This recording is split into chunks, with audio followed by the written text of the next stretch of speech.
Delimitation based on population ను ఆపాలని లేదంటే సౌత్ ఇండియాకు తీవ్ర నష్టం జరుగుతుందని పలువురు వక్తలు వ్యాఖ్యానించారు.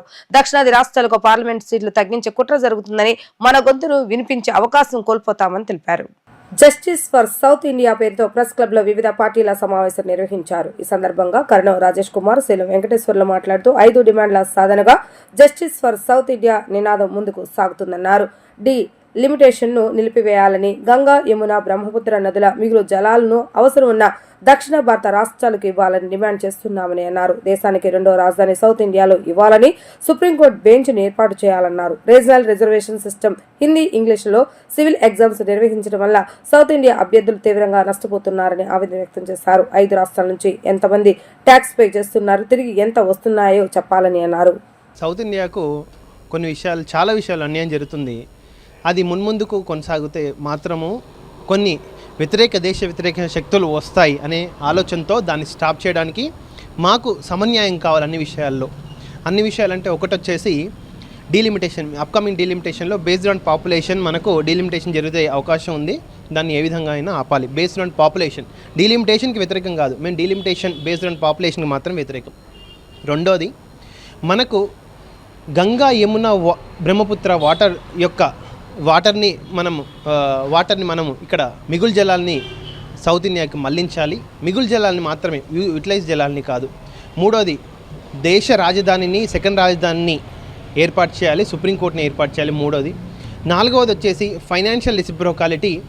అంటే ఏంటి, మనం ఎంత ఇస్తున్న కేంద్రానికి, కేంద్రం నుంచి మనకి ఎంత వస్తుంది, అది ఒకటి క్యాల్కులేట్ చేసుకోవాలి. చాలా తక్కువ వస్తుంది, మనం కాంట్రిబ్యూట్ చేసేది ఎక్కువ, మనకు వచ్చేది తక్కువ.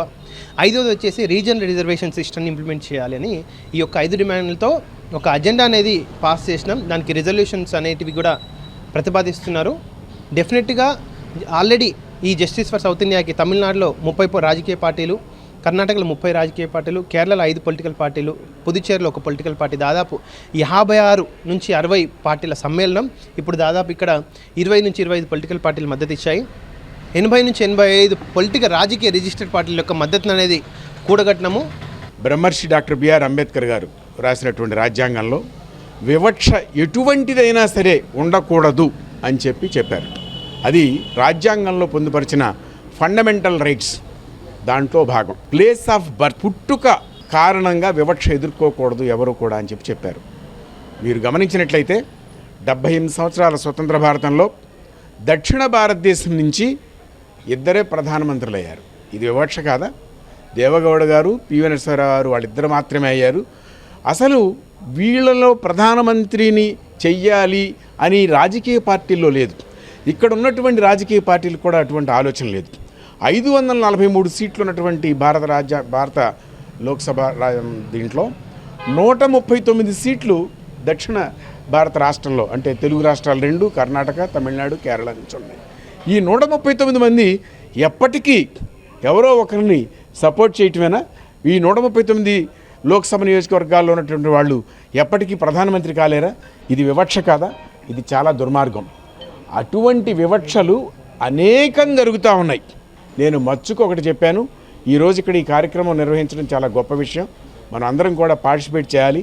న్యాయవాదులు, పాత్రికేయులు ఇందులో ముఖ్యమైన భూమిక పోషించాలని చెప్పి నేను కోరుతా ఉన్నాను.